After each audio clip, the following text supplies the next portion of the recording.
बिस्मिल्लाहिर्रहमानिर्रहीम। मेरे प्यारे मुसलमान भाईओ, ਇਹ ਜਿਹੜੀ मैं अपने सज्जे खब्बे तस्वीरां त्रै लाइयां ने ना, इन्हां भाइयों का यह कहना वे और इस बात पे बार बार इसरार पे करते हैं कि कुरान मजीद खुद पढ़ो और खुद समझो, हदीस मुबारक खुद पढ़ो तो खुद समझो। मैं इन्हां अपने किन्ना भाइयों को कहना चाहना वा कि मेरी गल ध्यान नाल सुनो तो तुसीं भी हल्का जा मेरी गल वाल गौर फरमाओ, तुहानूं अल्लाह जज़ाए खैर नसीब फरमाए। कि जिहड़ा बंदा कुरान मुकद्दस नूं उत्तों वेख के नहीं पढ़ सकता, बड़े हइये लोग ऐसे ने लातदाद बंदे ने जिहड़े कुरान मजीद उत्तों वेख के नहीं पढ़ सकते, जिहड़े उर्दू जिहड़ा लिखिया हुंदा वो भी नहीं पढ़ सकते। ते जिहड़ा बंदा कुरान उत्तों वेख के नहीं पढ़ सकता, दसो खुद ब खुद किंज पढ़े?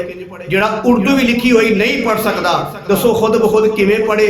जे खुद ब खुद नहीं पढ़ेगा तो खुद ब खुद समझे किवें? अगे आ गई हदीस मुबारक की गल, अरबी च लिखी हुंदी है, जिहड़ा अरबी नहीं जानदा दसो खुद ब खुद किंज पढ़े? बाकी रह गई तर्जमे की गल, तर्जमा लिखिया हुंदा उर्दू विच, जिहड़ा बंदा उर्दू ही नहीं जानदा दसो किवें पढ़े ते किवें समझे? ते जिन्होंने अरबी पढ़नी भी नहीं आउंदी, तर्जमा पढ़ना भी नहीं आउंदा उर्दू वाला, दसो वो किवें पढ़े ते किवें समझे? ये कह रहे ने कुरान खुद ब खुद पढ़ो ते खुद समझो। मैनूं इस गल का जवाब दवो कि जिहड़ा बंदा अरबी पढ़ना नहीं जानता, उर्दू पढ़ना नहीं जानता, वो कुरान हदीस किंज पढ़े? वो कुरान हदीस का तर्जमा किंज पढ़े? जे पढ़ नहीं सकता तो कुरान हदीस किवें समझे? ए त्रै बंदे जिहड़े ने, इन्हां के मेरा सवाल है, अज भी ये कल भी ये परसों, अगर ये जिउंदे ने, अगर मर गए तो अल्लाह के हवाले, अगर ये जिउंदे ने तो मुझे इस गल का जवाब देन कि जिहड़ा बंदा ना अरबी पढ़ सकता उत्तों वेख के, ना तर्जमा पढ़ सकता उत्तों वेख के, दसो कुरान हदीस किवें पढ़े ते किवें समझे?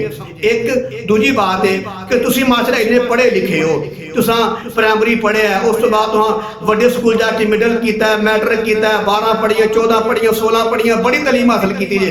सच बोलो, क्या खुद ब खुद की जे? नूरानी कैदे तो लैके ते 10वां पूरा कुरान क्या खुद ब खुद पढ़िया जे?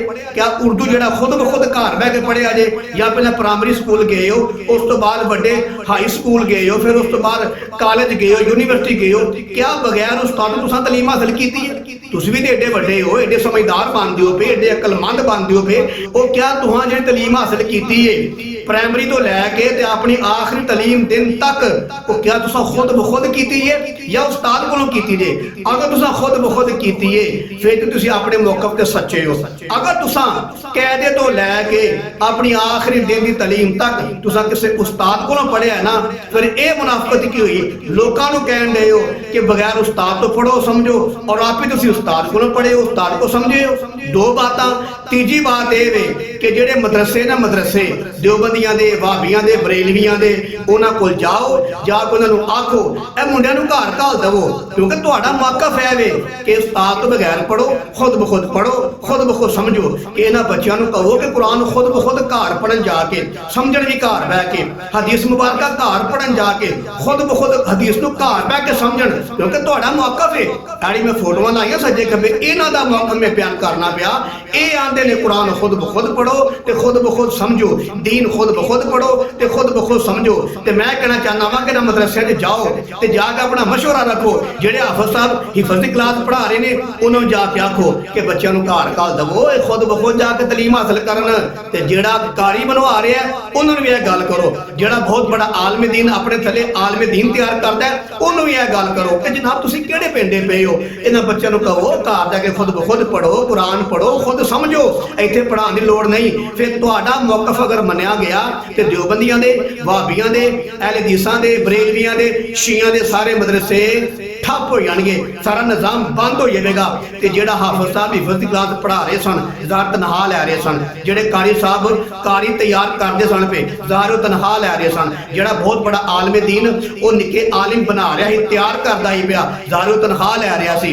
ते तुहाडे कहण दी वजह तो अगर तुहाडी गल मन्नी गई, सारे उस्ताद घर तुर जाणगे, उन्हां दा जरिया माश बंद हो जाएगा। तुहाडे गंदे और घटिया मौकफ की वजह तो ज़ाहिर जिहड़े पढ़ाते हैं वो तनख्वाह लेंदे ने, वो तनख्वाह दे उत्तों उन्हां दे दुध के खर्चे, बिजली के खर्चे, गैस के खर्चे, अपनी गमी खुशी, दोपहर शाम का खाना, उन्होंने सारे मामले दसो किंज पूरे करनगे? अगर तुहाडा दिमाग होवे मदरसियां दे विच, इदारियां दे विच, दसो उन्हां लोकां दा रोजगार दा की बनेगा जिन्हां लोकां वास्ते तमाम उलमा दा मुत्तफिका फैसला है कि उन्हां दा रोजगार उन्होंने तनख्वाह देना जायज़ है। फिर हाफिज साहब छुट्टी हो जाएगी, कारी साहब छुट्टी हो जाएगी, आलम दिन छुट्टी हो जाएगी, तनख्वाह फिर बंद हो जाएगी। फिर तुहाडे इस गंदे घटिया दिमाग की वजह तो तमाम निज़ाम धर्म बरम हो जाएगा, भुख हड़ताल हो जाएगी, हर पासे भुख पाई जाएगी। उस तो बाद फिर जाओ यूनिवर्सिटियां के अंदर, कॉलेजां के अंदर, जितों तुसीं पढ़े हो, 8 कीतियां जे 10 कीती, उत्थे जाओ ते जाके अपना मौका पेश करो कि जनाब साडा मौकफ है वे कि खुद ब खुद पढ़ो, खुद ब खुद समझो।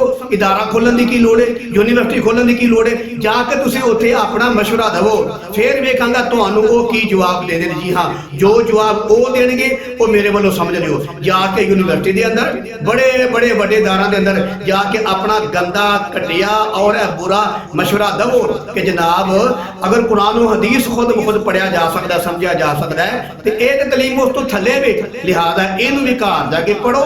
ठीक है, सारे बच्चे घर कलो, अपना मशवरा दे के फिर की होएगा। जिन्ने उस्ताद ने, हजारां नहीं लखां उस्ताद ने, टीचर ने, प्राइमरी दे, मिडल दे, फिर कॉलेजां दे, यूनिवर्सिटियां दे, वो फिर की होएगा कि तुहाडा मशवरा मन्ना गया, फिर सारे घर टुर जाणगे। ਜਿਹੜੇ ਵਿਚਾਰੇ ਤਨਖਾਹਾਂ ਲੈ ਰਹੇ ਸਨ, ਸਾਬੇ ਤਨਖਾਹਾਂ ਕਿਉਂ ਜਾਣਗੀਆਂ? ਤੁਹਾਡੇ ਗੰਦੇ ਮਸ਼ਵਰੇ ਦੀ ਵਜ੍ਹਾ ਤੋਂ ਕੀ ਹੋ ਜਾਏਗਾ? ਬੰਦ ਹੋ ਜਾਣਗੀਆਂ। ਫਿਰ ਉਹਨਾਂ ਦਾ ਜਿਹੜਾ ਮਹਾਨਾ ਖਰਚਾ ਹੈ ਦੱਸੋ ਕੌਣ ਦੇਵੇਗਾ?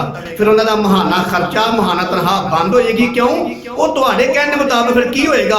ਉਹ ਖੁਦ ਜਾ ਕੇ ਘਰ ਦੁਨੀਆ ਸਮਝਣਗੇ, ਖੁਦ ਜਾ ਕੇ ਦੁਨੀਆ ਦੀ ਤਾਲੀਮ ਘਰ ਪੜਨਗੇ ਤੇ ਘਰ ਸਮਝਣਗੇ। ਸਾਰੇ ਇਦਾਰੇ, ਮਦਰਸੇ, ਯੂਨੀਵਰਸਿਟੀਆਂ, ਕਾਲਜ ਬੰਦ ਹੋ ਜਾਣਗੇ।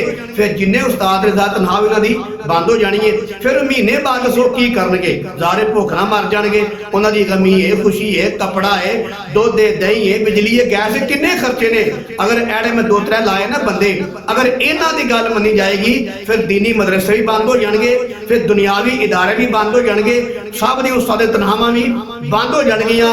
ਫਿਰ ਉਹ ਭੁੱਖ ਹੜਤਾਲ ਕਰਕੇ ਬਹਿ ਜਾਣਗੇ, ਭੁੱਖੇ ਮਰਨ ਲੱਗ ਪਣਗੇ ਇਹਨਾਂ 2-3 ਬੰਦਿਆਂ ਦੇ ਮਸ਼ਵਰੇ ਦੀ ਵਜ੍ਹਾ ਤੋਂ। ਤੇ ਮੇਰੀ ਗੁਜ਼ਾਰਿਸ਼ ਹੈ, ਐਰੇ ਮੈਂ 3 ਬੰਦਿਆਂ ਦੀ ਫੋਟੋ ਲਾਈ ਹੈ ਨਾ, ਇਹਨਾਂ की गुजारिश है कि एक मरतबा जाके मदरसे में भी गल करो, अपना मशवरा दवो, ते यूनिवर्सिटियां दे कॉलेज में भी जाके अपना मशवरा दवो।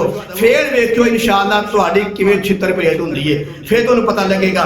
जब तक तुसीं आप ही की ख्याल है, खुद ब खुद पढ़े हो, पक्की गल है। तुसीं नूरानी कायदे तो लैके तुसां अपनी मुकम्मल तालीम, पक्की गल है किसी उस्ताद कोल पढ़ी है, हाफिज साहब कोल या कारी साहब कोल या दुनियावी उस्ताद कोल पढ़िया जे।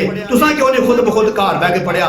जाओ जाके अपने माँ बाप नूं पूछो, अपने भैन भरा पूछो जाके, क्या तुम्हारा दीनी तालीम खुद ब खुद पढ़ ली है? क्या खुद ब खुद समझ लीजिए? उस तो बाद फिर ये भी पूछियो, जी दुनियावी तालीम है अपने माँ बाप को पूछियो, भैन भरा पूछियो घर जाके अपने, क्या दुनियावी तालीम है क्या तुम खुद ब खुद पढ़ लीए या खुद ब खुद समझ लीए? फिर मैं उम्मीद है इंशाअल्लाह अजीज तुहानूं घरों अच्छा जवाब मिल जाएगा। आखिरी बात यह है, एड़ा निज़ाम है ना उस्ताद दे पढ़ाउण दा, ये तो शुरू तो चलता आ रहा है। अल्लाह ताला ने सिर्फ कुरान नाज़िल नहीं कीता, कुरान नाज़िल भी कीता सी ते अपने महबूब दे बराए रास्त उस्ताद बन के अल्लाह ताला ने अपने महबूब नूं दीन समझाया भी सी। फिर नबी सल्लल्लाहु अलैहि वसल्लम ने सिर्फ ये नहीं किया कि सहाबा नूं कुरान पढ़ो, आप ही पढ़ो ते आप ही समझो। सहाबा कराम नूं कुरान पढ़वाया, ज़बानी याद करवाया और उसके मुताबिक खास खास गल्लां सहाबा कराम नूं दसियां। नबी सल्लल्लाहु अलैहि वसल्लम उस्ताद बन के सहाबा नूं कुरान पढ़ाते भी सन ते समझाते भी सन। उस तो बाद जो सहाबा का दौर आया तो सहाबा कराम भी कुरान मुकद्दस ताबीन नूं पढ़ाते भी सन ते समझाते भी सन। अगर अल्लाह माफ फरमाए तुहाडे वर्गे दिमाग दे कोई बंदे हुंदे उदों ते दीन मक्कियों मदीनियों बाहर ना निकलदा, ना कुरान मक्कियों मदीनियों बाहर आउंदा, ना नबी दी हदीस मक्कियों मदीनियों बाहर आउंदी। शुक्र है ओड़े लोग सन वो इस बात नूं समझदे सन कि ऐ दर्जा ब दर्जा इस तरह उस्ताद फिर उस्ताद फिर उस्ताद इस तरह बतदरीज दीन जिहड़ा है वो क़यामत तक चलेगा। तो उन्हां लोकां ने चलाया। अगर तुहाडे वर्गे बंदे हुंदे अल्लाह माफ फरमाए ते दीन उत्थे ही रुक जांदा। अगों फिर 4 इमाम बने, ओड़े 4 इमाम बने ने, वो दसो यार क्या खुद ब खुद बन गए ने? जाओ जाके पढ़ के देखो, कसम खुदा एक एक इमाम दे किन्ने किन्ने उस्ताद सन, गालिबन 100 के करीब उस्ताद सन। उन्हें इन्ना दीन पढ़िया, इन्ना दीन सीखिया, समझिया। जो कोई पढ़न जाते हैं ना वो ये नहीं आते जाओ जाके घर पढ़ो, जाओ जाके घर दीन समझो। वो आते हैं बवो तशरीफ रखो, पढ़ाते भी हैं तो समझाते भी सन। हुण भी जिन्ने मदरसे ने, जिन्ने दीनी इदारे ने, जिन्ने दुनियावी इदारे ने, जो बच्चा दाखिल हो जाए ना, चाहे स्कूल होए चाहे कुरान हदीस का मदरसा होए, वो उस्ताद ਉਸਤਾਦ ਇਹ ਨਹੀਂ ਆਂਦਾ ਜਾ ਕੇ ਘਰ ਜਾ ਕੇ ਦੀਨ ਪੜ੍ਹ, ਜਾ ਕੇ ਘਰ ਦੀਨ ਸਿੱਖ। ਉਹ ਆਂਦਾ ਭਾਈ ਆਓ, ਉਹਦਾ ਨਾਂ ਦਾਖਲ ਕਰਦੇ ਨੇ, ਰਜਿਸਟਰ ਤੇ ਲਿਖਦੇ ਨੇ। ਉਸਤਾਦ ਪੜ੍ਹਾਉਂਦਾ ਵੀ ਏ ਤੇ ਸਮਝਾਉਂਦਾ ਵੀ ਏ। ਜੀ ਹਾਂ, ਹੁਣ ਮੈਨੂੰ ਇਹ ਦੱਸੋ, ਇਹਦੇ 2-3 ਬੰਦੇ ਨੇ, ਇਹ ਮੈਨੂੰ ਜਵਾਬ ਲਾਜ਼ਮੀ ਦੇਣ, ਲਾਜ਼ਮੀ, ਅਗਰ ਇਹ ਜਿਉਂਦੇ ਨੇ। ਤੇ ਜਿਹੜੇ ਮੈਂ 2-3 ਬੰਦੇ ਦੀ ਫੋਟੋਆਂ ਲਾਈਆਂ ਸੱਜੇ ਖੱਬੇ, ਇਹਨਾਂ ਨੂੰ ਮੈਂ ਕਹਿਣਾ ਚਾਹੁੰਦਾ ਯਾਰ ਤੁਹਾਡੀ ਮਿਹਰਬਾਨੀ, ਆਪਣਾ ਗੰਦਾ, ਘਟੀਆ, ਮਾੜਾ ਔਰ ਫਜ਼ੂਲ ਦਿਮਾਗ ਜਿਹੜਾ ਨਾ ਆਪਣੇ ਕੋਲ ਰੱਖੋ। ਇਹ ਬੜੀ ਗੰਦੀ ਤੇ ਘਟੀਆ ਬਾਤ ਹੈ ਕਿ ਖੁਦ ਬਖੁਦ ਸਮਝੋ। ਜਾਓ ਜਾ ਕੇ ਵੇਖ ਲਓ, ਇਸ ਟਾਈਮ ਲੱਖਾਂ ਮਦਰਸੇ ਨੇ ਤੇ ਲੱਖਾਂ ਸਕੂਲ ਤੇ ਕਾਲਜ ਨੇ, ਉਹ ਸਾਰੇ ਉਸਤਾਦ ਕੋਲੋਂ ਪੜ੍ਹਦੇ ਨੇ ਪਏ ਤੇ ਉਸਤਾਦ ਕੋਲੋਂ ਸਮਝਦੇ ਵੀ ਨੇ ਪਏ। ਲਿਹਾਜ਼ਾ ਤੁਸੀਂ ਵੀ ਪੱਕੀ ਗੱਲ ਹੈ, ਉਸਤਾਦ ਕੋਲੋਂ ਪੜ੍ਹਿਆ ਹੋਏਗਾ ਤੇ ਉਸਤਾਦ ਕੋਲੋਂ ਸਮਝਿਆ ਵੀ ਹੋਏਗਾ। ਸ਼ੁਰੂ ਤੋਂ ਲੈ ਕੇ ਹੁਣ ਤੱਕ ਨਿਜ਼ਾਮ ਚੱਲਦਾ ਪਿਆ ਤੇ ਕਿਆਮਤ ਤੱਕ ਨਿਜ਼ਾਮ ਚੱਲੇਗਾ। ਲਿਹਾਜ਼ਾ ਮੇਰੇ ਪਿਆਰੇ ਭਾਈਓ, ਇਹ ਆਪਣਾ ਦਿਮਾਗ ਖਤਮ ਕਰੋ, ਆਪਣਾ ਨਜ਼ਰੀਆ, ਆਪਣੀ ਗੰਦੀ ਔਰ ਘਟੀਆ ਸੋਚ ਨੂੰ ਖਤਮ ਕਰੋ ਤੇ ਨਿਜ਼ਾਮ ਇੰਝ ਚੱਲਣ ਦਵੋ। ਕਿਉਂਕਿ ਹੁਣ ਵੀ ਮਦਰਸਿਆਂ ਦੇ ਅੰਦਰ ਮਾਸ਼ਾਅੱਲਾ ਬੱਚੇ ਪੜ੍ਹਦੇ ਨੇ ਪਏ ਤੇ ਉਸਤਾਦ ਪੜ੍ਹਾਉਂਦੇ ਨੇ ਪਏ, ਨਾਲ ਸਮਝਾਉਂਦੇ ਨੇ ਪਏ। ਲਿਹਾਜ਼ਾ ਮੇਰੇ ਅਜ਼ੀਜ਼ ਭਾਈਓ, ਇਹ ਸੋਚ ਬਿਲਕੁਲ ਗਲਤ, ਘਟੀਆ, ਗੰਦੀ ਔਰ ਕਮੀਨੀ ਸੋਚ ਹੈ ਤੇ ਖੁਦ ਬਖੁਦ ਪੜੋ, ਖੁਦ ਬਖੁਦ ਸਮਝੋ। ਨਹੀਂ, ਉਸਤਾਦ ਦੀ ਹਰ ਮੈਦਾਨ 'ਚ ਜ਼ਰੂਰਤ ਹੁੰਦੀ ਹੈ। ਇਹ ਜਿਹੜੇ ਮੇਰੇ ਗੱਲ 'ਤੇ ਸੁਣਦੇ ਨੇ, ਸਾਰੇ ਦੇ ਸਾਰੇ ਉਸਤਾਦ ਕੋਲੋਂ ਪੜ੍ਹੇ ਨੇ, ਚਾਹੇ ਦੀਨ ਹੈ ਚਾਹੇ ਦੁਨਿਆਵੀ ਮਾਮਲਾ ਹੈ, ਤੇ ਉਸਤਾਦ ਕੋਲੋਂ ਸਮਝੇ ਵੀ ਨੇ। ਇੱਕ ਮੋਟਰ ਮਕੈਨਿਕ ਦਾ ਕੰਮ ਹੈ, ਉਹ ਤੁਸੀਂ ਘਰ ਬਹਿ ਕੇ ਕਿਉਂ ਨਹੀਂ ਸਿੱਖ ਲੈਂਦੇ? ਉਹ ਸਿੱਖਣ ਵਾਸਤੇ ਤੁਹਾਨੂੰ ਉਸਤਾਦ ਦੀ ਲੋੜ ਹੁੰਦੀ ਹੈ। ਇੱਕ ਬੰਦਾ ਵੱਡੀਆਂ ਗੱਡੀਆਂ ਦੇ ਇੰਜਣ ਖੋਲਦਾ ਹੈ, ਕਿਆ ਉਹਨੇ ਖੁਦ ਬਖੁਦ ਜਾ ਕੇ ਸਿੱਖ ਲਈ? ਕਿਆ ਉਸਤਾਦ ਤੋਂ ਬਗੈਰ ਜਾਂਚ ਆ ਗਈ ਉਹਨੂੰ? ਨਹੀਂ, ਉਹਨੇ ਵੀ ਜ਼ਾਹਰੇ ਉਸਤਾਦ ਕੋਲ ਸਿੱਖਿਆ ਤੇ ਉਸਤਾਦ ਕੋਲੋਂ ਸਮਝਿਆ ਹੈ। ਲਿਹਾਜ਼ਾ ਮੇਰੇ ਪਿਆਰੇ ਮੁਸਲਮਾਨ ਭਾਈਓ, ਇਹ ਗੰਦੀ ਤੇ ਘਟੀਆ ਸੋਚ ਹੈ ਤੇ ਖੁਦ ਬਖੁਦ ਪੜੋ। ਤੇ ਮੇਰੀ ਦਿਲੀ ਦੁਆ ਹੈ, ਜਿੰਨੇ ਦੀਨੀ ਇਦਾਰੇ ਨੇ, ਜਿੰਨੇ ਦੁਨਿਆਵੀ ਇਦਾਰੇ ਨੇ, ਅੱਲਾਹ ਤਾਲਾ ਇਹਨਾਂ ਬੱਚਿਆਂ ਨੂੰ, ਪੜ੍ਹਨ ਵਾਲਿਆਂ ਨੂੰ ਪੜ੍ਹਨ ਦੀ ਤੌਫੀਕ ਨਸੀਬ ਫਰਮਾਏ ਔਰ ਅਸਾਤਿਜ਼ਾ ਕਰਾਮ ਨੂੰ ਅੱਲਾਹ ਤੰਦਰੁਸਤੀ ਸਿਹਤ ਨਸੀਬ ਫਰਮਾਏ। ਅੱਲਾਹ ਤਾਲਾ तमाम ਅਸਾਤਿਜ਼ਾ ਨੂੰ, ਦੀਨੀ ਨੇ ਚਾਹੇ ਦੁਨਿਆਵੀ ਨੇ, ਬੱਚਿਆਂ ਨੂੰ ਪੜ੍ਹਾਉਣ ਦੀ, ਉਹਨਾਂ ਨੂੰ ਸਮਝਾਉਣ ਦੀ ਤੌਫੀਕ ਨਸੀਬ ਫਰਮਾਏ।